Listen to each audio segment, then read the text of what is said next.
Good evening, everyone. Thanks for joining us tonight for informational meeting on the Clark County Wetland and Habitat Ordinance updates. I'm going to start off with a couple housekeeping things. First of all, this event is being recorded. And due to COVID-19, the meeting is being held in a hybrid meeting room. This means that staff and members of the public have the option to attend in person or remotely. For members of the public that are attending remotely, other event participants cannot see or hear you unless you are acknowledged by the staff and your audio is unmuted. So when we get to the question and answer portion, we'll give some instructions on how to participate.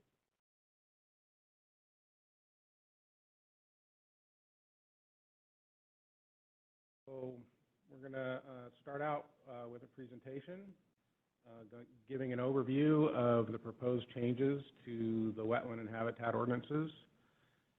And once we're through with that, we'll get into a question and answer session. All right, so I'm going to give a little bit of background about why we're doing this and why we have these ordinances.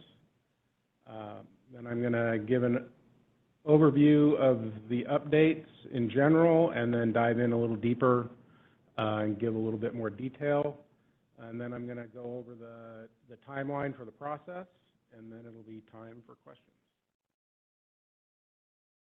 So in terms of background, the Growth Management Act requires us to have ordinances that designate and protect critical areas as defined in the GMA. Wetlands and fish and wildlife habitat conservation areas are two of those critical areas. And under the Act, we are also required to review those ordinances every 8 years. So when we're doing our ordinance reviews, we're required to include best available science and give special consideration to the conservation and protection measures necessary to preserve and enhance anadromous fish, which is migratory salmonid species. So in that best available science context, since we did any significant ordinance updates, which was back in 2006, there are new riparian habitat management recommendations from the Washington Department of Fish and Wildlife. And we also have known for many years that we have some differences in our code from ecology's guidelines for best available science for wetlands. And in fact, we just got an updated guidance document from ecology last week. And as I mentioned earlier, we have not done a substantial update of either of these ordinances since 2006. So we've been directed by council in this update to essentially conform to state agency guidelines, make sure we're consistent with that best available science. Currently, we have two separate codes, one for wetland and one for habitat, and they were written at different times and have different structures, and within that there are inconsistencies and conflicts, particularly in the procedural aspects that have been a challenge for us because we implement these two codes together, same staff, and generally in a lot of cases wetlands and habitat overlap on a lot of sites. So sometimes we run into some issues trying to make the two codes work together. So in terms of the major scope of the changes we're looking at, for wetlands, the primary change has to do with wetland buffer alterations. We're not changing how we define wetland buffers, how big they're supposed to be, only the provisions in the code that allow those buffers to be reduced or reoriented to help accommodate development proposals. For habitat, the major change is related to the riparian habitat guidelines that I mentioned earlier. We currently have a model that's based on a defined width from a stream based on its water type, essentially whether it's a fish-bearing stream or not a fish-bearing stream. And Fish and Wildlife has issued new guidance shifting to a model based on the site potential tree height, which is essentially an empirical estimate based on the soil type of how tall a conifer, generally speaking, is going to be able to grow adjacent to that stream. And again, it's based on the soil type. And then we are also making some changes to simplify compliance for existing ongoing agriculture in conformance with state guidelines. And then we're going to combine the two ordinances into a single code to get at some of those procedural conflicts that I mentioned earlier. So this is going to involve repealing the current codes 4440 and 4450, replacing it with a new code we're titling Chapter 40.445. We're going to make the submittal requirements and procedures for the two reviews uniform. So we're doing essentially the same process for both wetlands and habitat. We're going to make sure the mitigation approach that we use is consistent, so we can, streamline the mitigation when we're dealing with both at the same time. We're also looking at making the exemptions and reasonable use assurances that are in the two codes consistent with each other, and that should make it simpler when we're dealing with both resources on the same site, that we're not trying to figure out what you can do here versus there. The standards will be essentially the same. And then we're also taking this opportunity to codify current practices that have evolved over the years and aren't explicitly spelled out in the code, just so that applicants have clear expectations of how the process is gonna go. So more specifically, we're looking at the what we call the mitigation sequence. This is the process that an applicant goes through in designing their application, and under state guidelines as well as the State Environmental Policy Act and the Shoreline Management Act, this mitigation sequence is that you first try to avoid the resource. If you can't avoid the resource, then you minimize your impacts with your design. Once you've minimized your impacts, then you get to unavoidable impacts that you then have to provide compensatory mitigation for. So our current codes incorporate this mitigation sequence, but it's not explicit. It's not as clear as it should be, and state agencies would like us to use the language that is codified in state law. We're also making changes to some of the exemptions, and as I mentioned earlier, buffer adjustments. There are some automatic wetland buffer adjustments, particularly for small wetlands that don't conform to state guidelines. And in this context, when I'm talking about exemptions, I'm primarily talking about exemptions for small wetlands. So that will be, is being proposed to be changed, again, to conform with state guidelines. In terms of the exemption for existing ongoing agriculture, currently we have a complex scheme for compliance for riparian habitat that was adopted in 2006.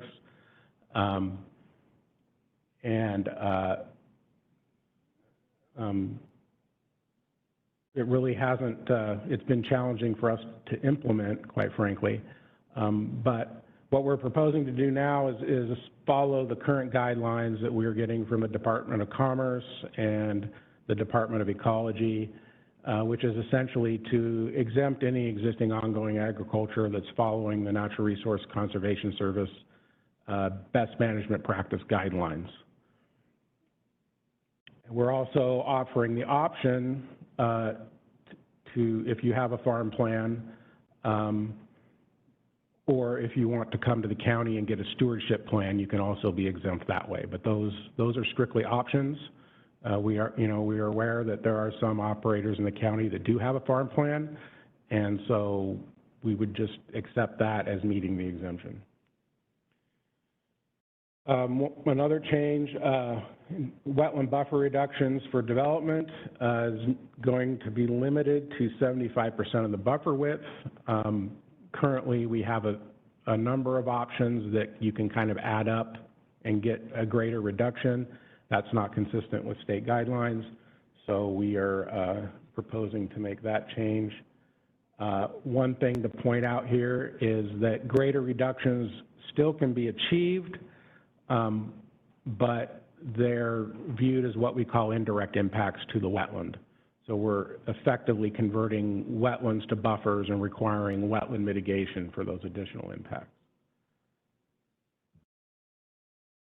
As I mentioned before, the riparian habitat widths are proposed to be based on site potential tree height, which comes from data associated with the soil survey and the soil types that are mapped. And that's based on new guidance from Fish and Wildlife. We're adding a minor exception process as part of our reasonable use assurances. So this is essentially a 10%, up to 10% administrative variance that has approval criteria that are a little more flexible than the traditional reasonable use assurance, which would be more along the lines of a type 3 variance, or which generally has stricter criteria. We're modeling that after language that the City of Vancouver has had in their ordinance for several years. We're proposing to streamline the submittal requirements for ministerial reviews, which are essentially our type 1 reviews, single-family home projects, and that sort of thing. And we're proposing to do this, and we currently do this in practice, but what we're proposing is to give landowners the option to rely on our staff to make all of the determinations and develop a mitigation plan for them in lieu of having to go out and hire professionals to do that work. That is an option. It's not required. We're also providing clear and consistent standards for the technical documents and the legal documents that are required for the process. So it's clear what those documents need to contain. And we're also clarifying the reasonable use assurances that are in code specifically for single-family residences, rural land divisions, and public infrastructure and utility projects. So those types of projects have specific provisions that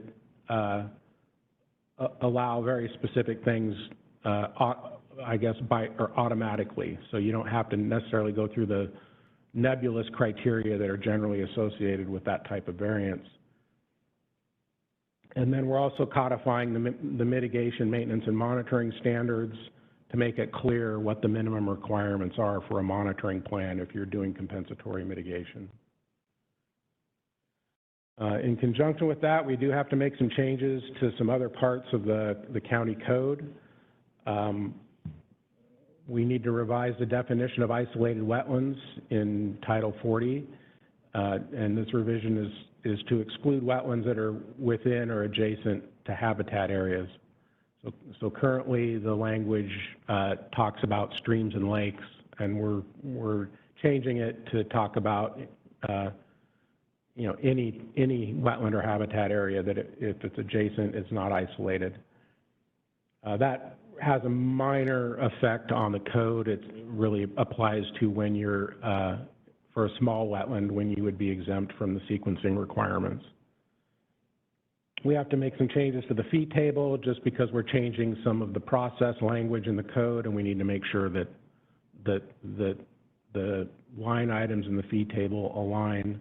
We're not changing any fees, just some of the labels associated with the fees. And then there will be a shoreline amendment because we're changing our critical areas ordinance, which is referenced in our shoreline master program. That is being done in a separate process through a shoreline amendment. We do have staff here tonight who can answer questions about that if you have questions about that later. So in terms of the timeline, we had a council work session to kick this off on September 14th of this year. We have this meeting tonight, and next week I have a meeting oriented more towards the professional community, and it's going to be more technical in nature on the changes that are proposed.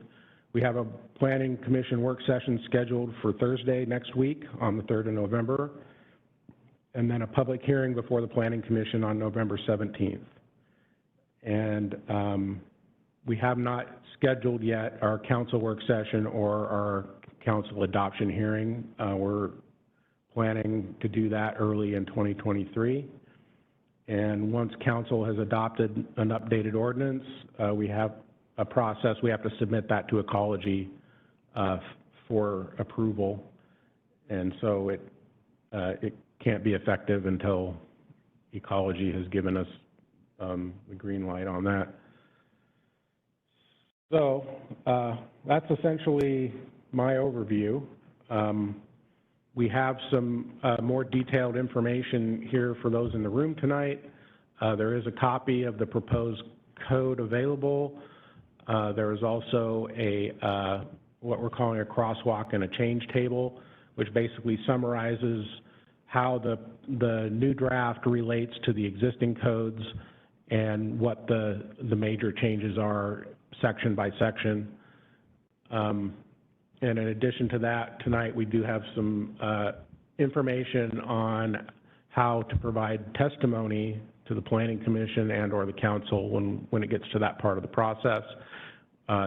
Just to be clear, tonight's meeting is not about taking testimony or getting comments specific, to the code. It's about answering questions, and the intent is to help you be better prepared to provide those comments to the decision makers. For those of you that are participating online, the documents that I just mentioned are available on the project website, which is the link for that is shown here on the slide that's up at the moment. Okay, so before we move into questions and answers, a couple things I wanted to go over procedurally. So before we get started on questions, I guess I just went over, that we're here to answer questions tonight, not to take comments or testimony. And I've referenced the instructions, but you can send written comments to the Planning Commission at any time up to the November 17th hearing, and you can attend the hearing and testify if you wish. And then in terms of getting questions,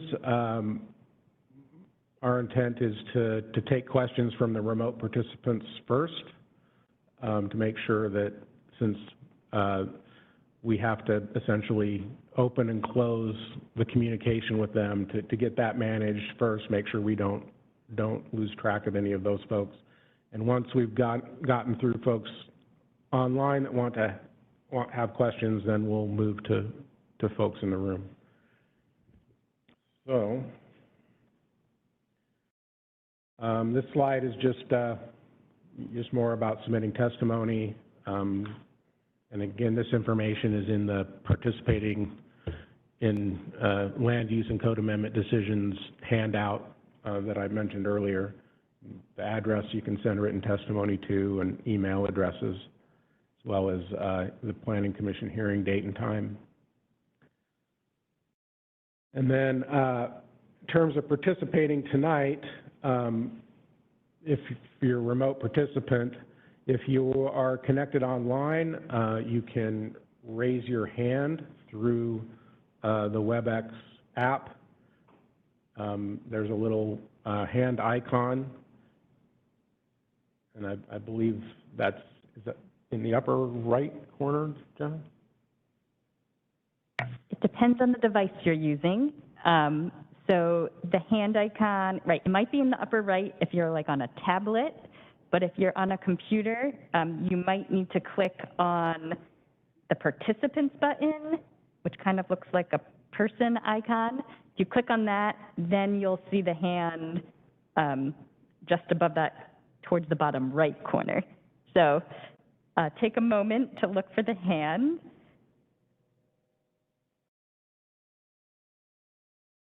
All right, thank you.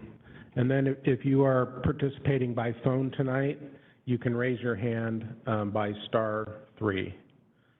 And then we will just go down the list as folks raise their hands, and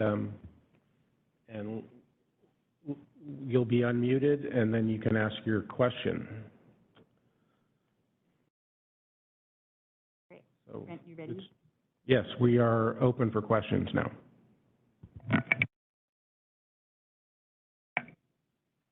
Jim Byrne, I'm going to unmute you. So go ahead, Jim. I'm wondering if you could explain to me the wetland protection.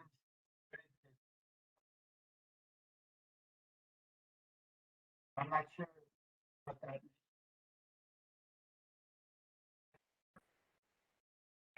Jim, we are having a hard time hearing you. I am not sure if you can get closer to your microphone. Do you want to try again? Okay. So, Brett, I'm having difficulty understanding buffer reduction. Sorry, Jim, you were good for a second, and then you got really quiet again. So you're unmuted. Can you get really close to your mic and stay there? Okay, I think it's my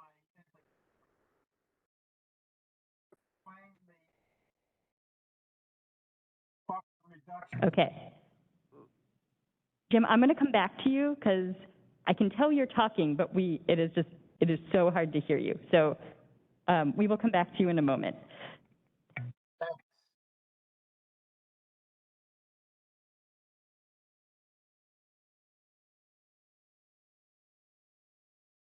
Peter Brocky, I'm going to unmute you next. Go ahead. Thank you. It's been 8 years since you've updated your regulations, and you mentioned that you were obtaining some best available science from the Department of Ecology. What do you allow as input as best available science, changing local knowledge? What do you accept as, reasonable input to understand what has changed?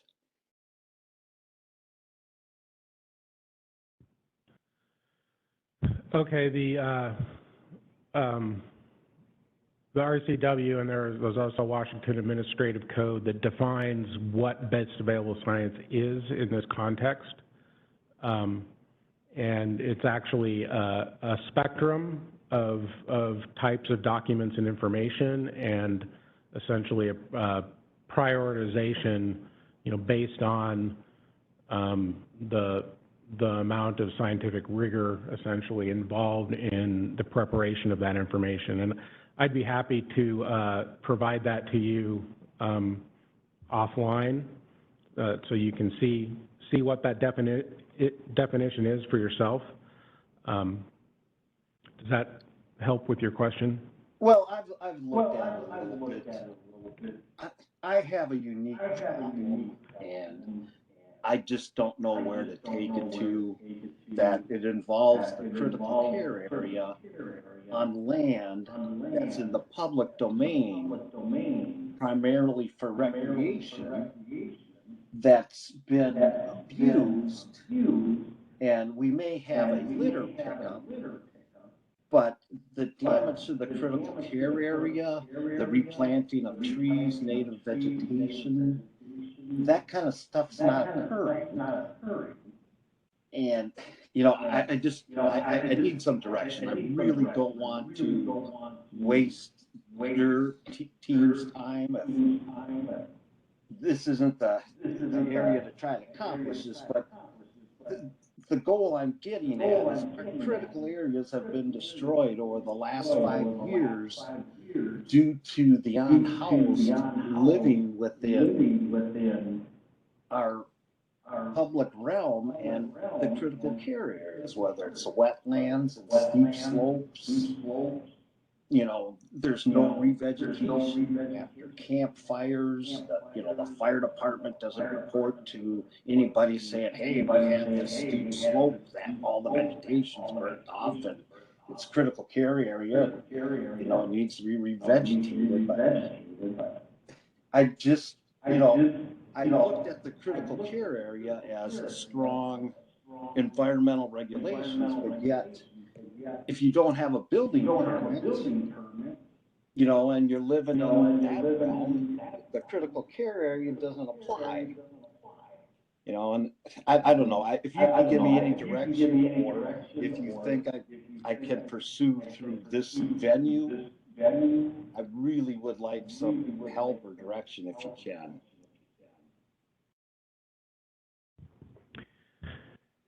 Yeah, I don't think I can really get there with you this evening, but I'd be happy to spend some time, with you one-on-one at another time that would be works for you. That would be wonderful. Okay, I've got your email, so I'll reach out to you tomorrow morning and see if we can get something scheduled. We appreciate that very much. Thank you.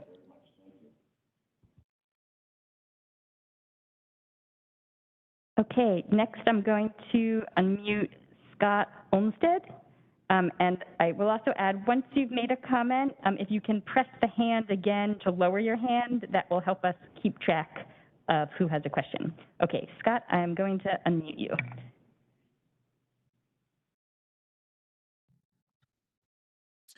Hi there. I was taking a look at the habitat and wetland fee table, review fee table, and noticed that there's some footnotes, and footnote number 3 allows the responsible official to waive fees for enhancement and creation projects, but that waiver is not applicable to mitigation and restoration projects. And my question is, just out of curiosity, why the county does not allow for an option for fee waiver for review of restoration projects?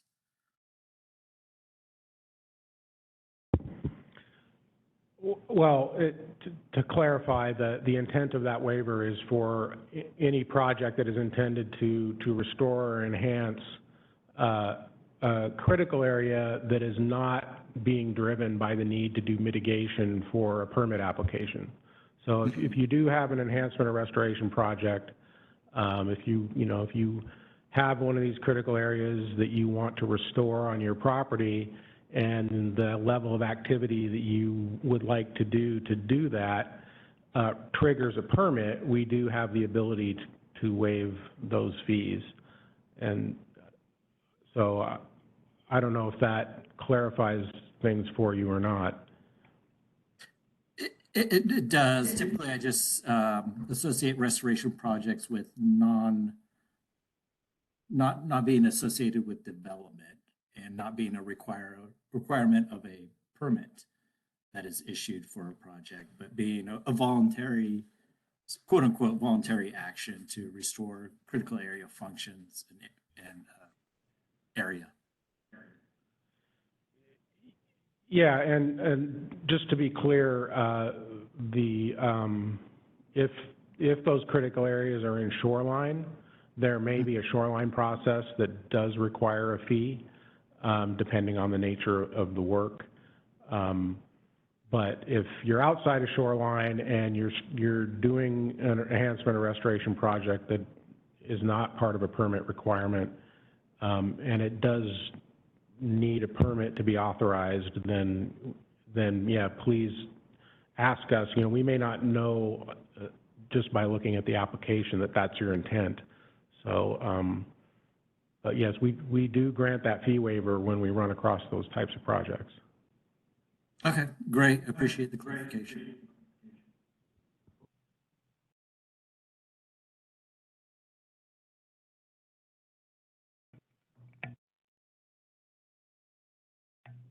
Okay, and Scott, if you can click on your hand again to lower it, that would be great. Linda Mark, I'm going to unmute you next.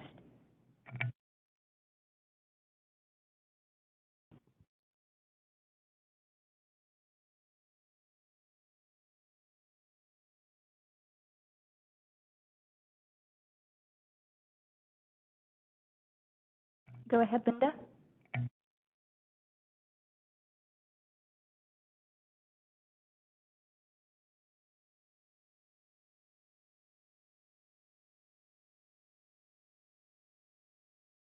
We are not hearing you, Linda, here, so maybe try one more time if you are speaking.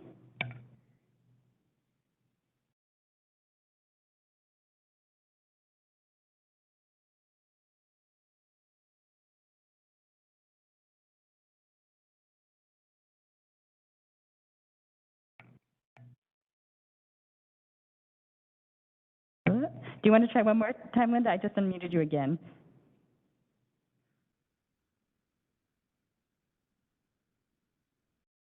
Okay, we are not hearing you either, so I will come back to you, and hopefully it will be working better in a little bit.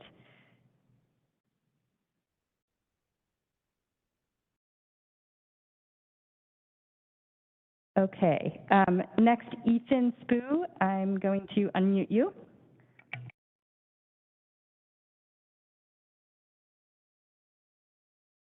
Hi, can you hear me? Yes. Very good.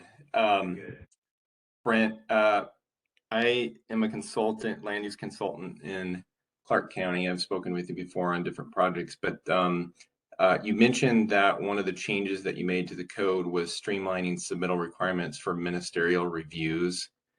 And I'm curious what type, at a very high level, what the characterization of that streamlining is. Are there types of documents that you're no longer requiring that you previously required? So we're essentially codifying current practice. It's in the Habitat Code. The current code doesn't require anything for submittal for any application. However, the challenge is that the applicant always legally has the burden of proof to demonstrate that they've met the code. So for more complicated projects, we generally do require, professional site assessment, mitigation plan, and that sort of thing. So what we're doing is we're formally codifying for our type 1 reviews, which generally are single-family homes on existing lots, applications that are only dealing with buffer reductions, and that sort of thing. We're giving applicants the option to essentially not have to prepare those technical documents and allow staff to essentially do that work for them. Recognizing that landowners still have the burden of proof, and that at any time during that process that the landowner wants to bring in a professional and essentially prepare their own materials, that option is always available, and we will consider that information But the intent is just primarily for individual landowners that are just trying to build a house to give them an option that doesn't cause them to incur, the significant expense of doing a wetland delineation. It's quite often we can, find a building envelope for them, or, the impacts are strictly dealing with buffers, and we can work with them. One of the things that I've heard over the last few years from a few consultants at least is that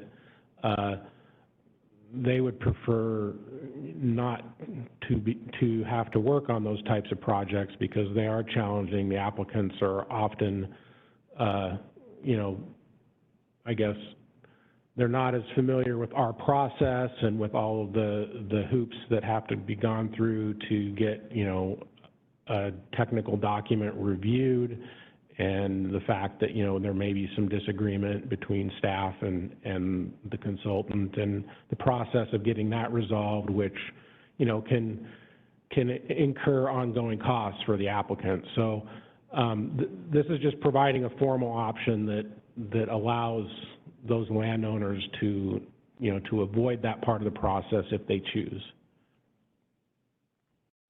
Okay, great. Thank you. And so sorry, just one other really quick question. Is there a fee that the applicant has to pay for the staff work in that case? It's the same fee that we would charge in any case.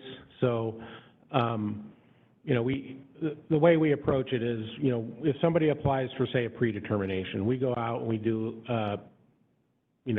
sort of a preliminary level assessment of the site.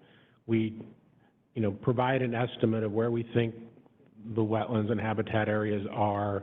If we can identify clear building envelopes, we identify those. We do a rating form for the wetlands so we can, estimate where the buffers are. And so from our perspective, doing that work on those types of projects is really, a similar level of effort as reviewing a technical document. At least that's the way we try to approach it. So the fees really aren't any different whether you're bringing us the technical documents or we're doing the site work ourselves. Thank you. Thank you.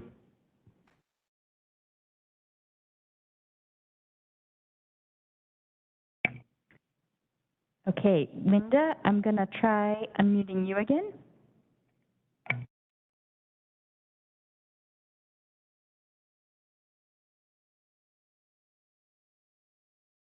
Hi, I'm just wondering if you're able to email the slides that you've presented today out to those of us in attendance online.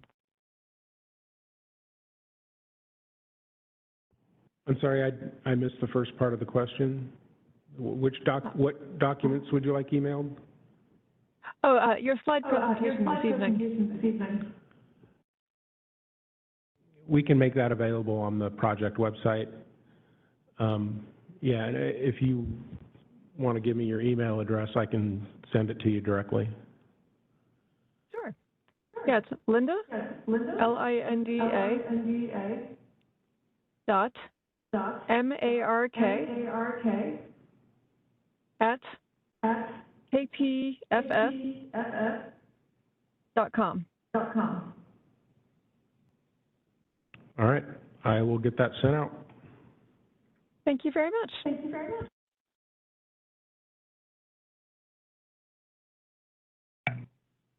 Okay, Jim, Jim Byrne, I'm going to unmute you again and we'll see if that works.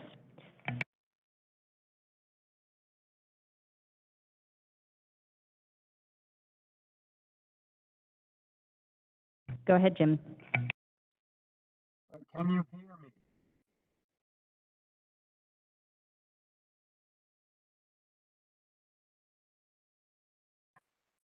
me? Okay, we are still having trouble hearing you, Jim. I may see if I can connect with you on the side, Jim, to see if we can have you switch over to phone audio. Sometimes that works better. So I am going to, Jim, this is Jenna. I'm going to email you shortly to see if we can get your sound working. So Brent, besides Jim's hand and getting him, I think we've gotten to the hands that were raised from folks online.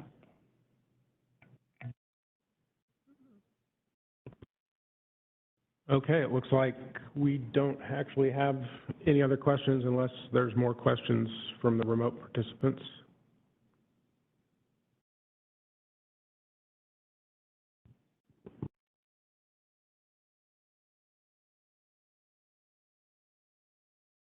Okay, well maybe, Brent, will it work if we hang out online while we see if we can get hear Jim?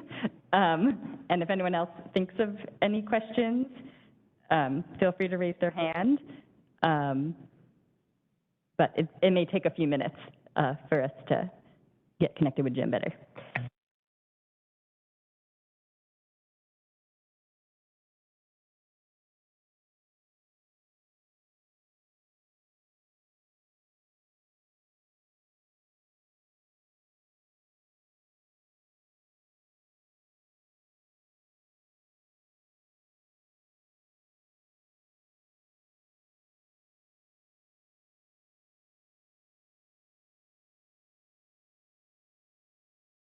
And this is Bart. It looks like Kevin Turlip may have his hand up right now. Thank you. Kevin, I will unmute you.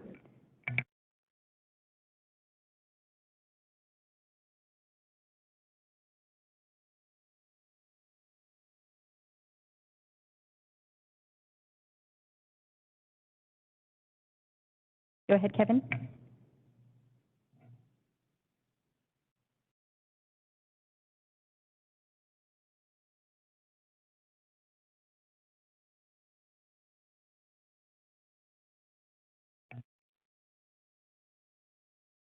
Can you hear me? Yes, we can. Okay. Brent, you sort of went over this with the last participant, but can you explain what the difference is between the predetermination and the new services that you're going to provide for these, single family home owners? Well, yeah, just to be clear, they're not new services. We're just essentially codifying, what we're currently doing. But the difference is, a predetermination is when somebody comes to us in advance of their project and wants us to come do an assessment of their site to determine, what wetland and habitat issues they might be facing. And with that predetermination, we can do a number of things. We can, review a delineation if they've provided that to us. We can, complete rating forms for wetlands that we've identified on the site. We can, we map, where we think the wetlands are likely to be, and do the rating forms and do the buffer determinations. And in terms of the reviewing the applications that could potentially waive those submittal requirements, we would essentially be doing that same work. And then in addition to that, with the permit review fee, we would also be looking at their specific proposal, working with them to minimize their impacts, and then developing, a mitigation plan for their permit and providing that as a condition of approval. And again, like I said, actually the habitat ordinance has always been structured that way, but we've also been doing it essentially since we've had to start regulating single-family residences, which was with the 2006 update. There really is no difference other than in the permit review phase, we are helping them develop a mitigation plan as well. Okay.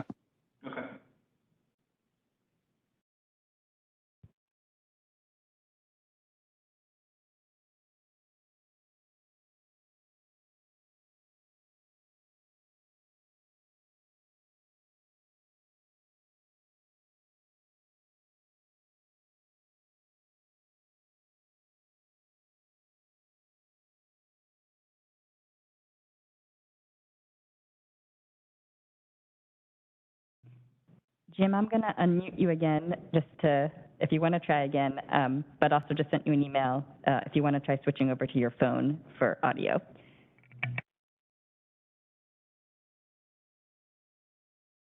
Can you hear me this time? Hello, hello.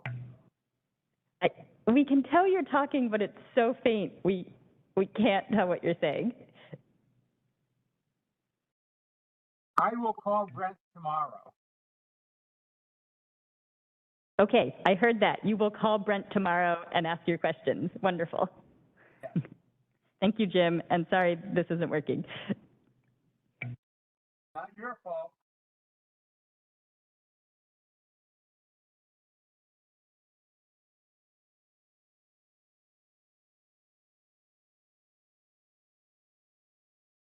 Any other questions?